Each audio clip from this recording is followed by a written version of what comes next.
Всем привет, друзья! С вами Реальный Басист. Сегодня у нас на обзоре MIDI-контроллер Akai MIDI Mix. Давайте его подключим к Ableton и посмотрим, с чем его едят.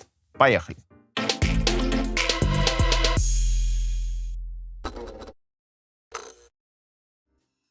Это очень простой MIDI-контроллер, который имеет фейдеры, нобы, и служит он для удобного ручного создания миксов для тех, кому важно именно тактильное ощущение, а не кликание мышкой. Значит, что у нас здесь есть? Ну, в первую очередь хочется сказать про качество. Хоть он и пластмассовый, но все нобы здесь достаточно тугие, и это очень приятно. Они не проскальзывают, не болтаются, и фейдеры тоже, они очень, не очень, а достаточно туго ходят. Что касается подключения к Ableton, мы заходим в настройки, выбираем MIDI настройки, и вот у нас здесь MIDI Mix автоматически определяется. Ставим здесь галочки, там, где нужно, MIDI In, MIDI Out, и, собственно говоря, все, его Ableton видит. Максимально простое подключение. Питается он от USB. Что у нас здесь есть? У нас здесь есть 8 колонок нобов. Каждый из нобов отвечает, вот верхние два ряда, за посыл, сенды эффектов. Нижний у нас отвечает за панораму. Вот мы меняем панораму. Естественно, фейдер у нас отвечает за громкость каждого из соответствующих дорожек. Далее у нас есть кнопка Mute. Мы можем мьютировать треки. Если мы нажмем вот кнопку соло, мы меняем функцию, и мы эти треки можем солировать. Вот. И нижний ряд кнопок у нас позволяет назначать нужный нам трек на запись. И дальше у нас есть кнопки Bank Left, Bank Right. Что это означает? Это означает, что если у нас вот больше 8 дорожек, вот здесь проект у меня достаточно маленький, всего 5, но если у нас больше 8, мы можем, грубо говоря, порциями по 8 дорожек листать вправо и влево. Вот, собственно говоря, и все. Ну и дальше у нас есть кнопка Send All. Если у вас установлен акаевский специальный софт, то вы можете все текущие настройки вашего микса, нажав на эту кнопку, переслать в этот софт и там сохранить.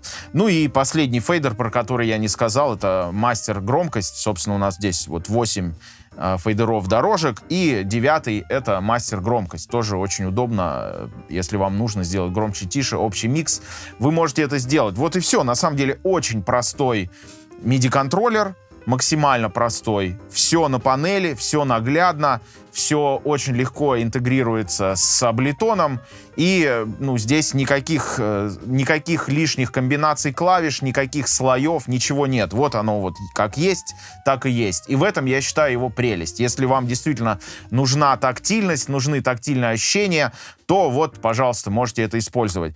Какие сценарии использования? Мне кажется, что здесь очень этот MIDI-контроллер будет удобен в первую очередь для гибридных сетапов. Если вы играете лайвы при помощи гибридного сетапа и заводите, например, несколько настоящих аналоговых синтезаторов и драм-машин через свою карту в Ableton, и в Ableton, собственно, все это дело микшируете, обрабатываете и используете какие-то эффекты, то этот MIDI-контроллер может стать прекрасным для вас лайвовым микшером на концертах. Будет очень удобно все это дело использовать, посылы на эффекты, панорама, громкости, мьюты, соло и так далее. По-моему, шикарный вариант для подобного сценария. Ну и для того, чтобы миксовать какие-то чисто софтовые, чисто плагиновые миксы, он тоже вполне сгодится. Но несмотря на то, что этот MIDI-контроллер крайне простой и предназначен в первую очередь для миксинга, я бы хотел добавить, что поскольку это MIDI-контроллер,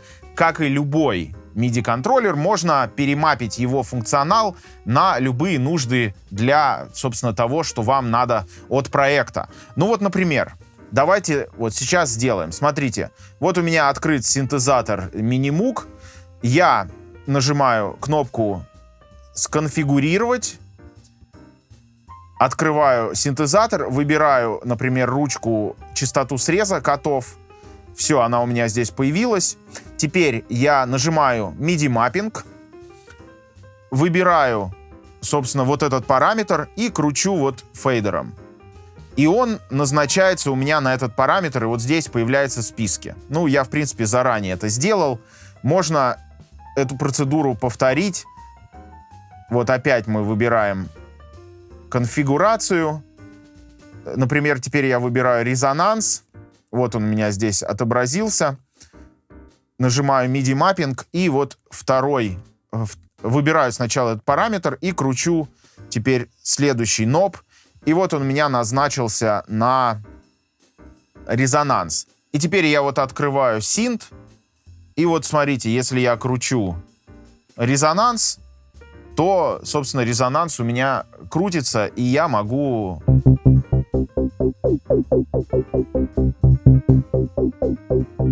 менять этот параметр. То есть, по идее, данный MIDI-контроллер можно назначить на абсолютно любой функционал для ваших личных нужд в ваших проектах.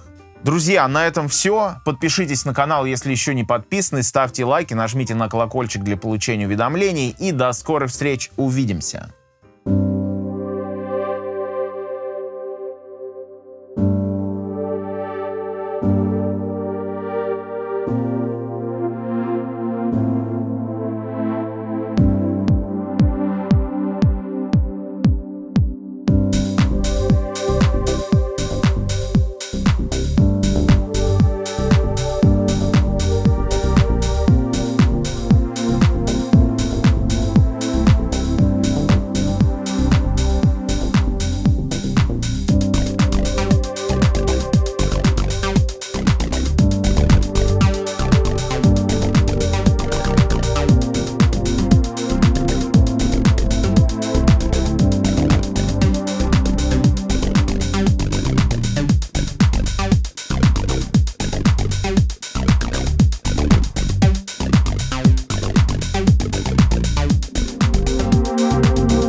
Всем привет, друзья, с вами Реальный Басист. Сегодня у нас на обзоре MIDI-контроллер.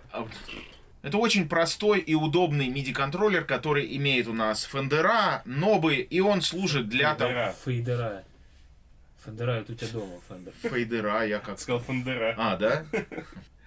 Фейдеры, может быть.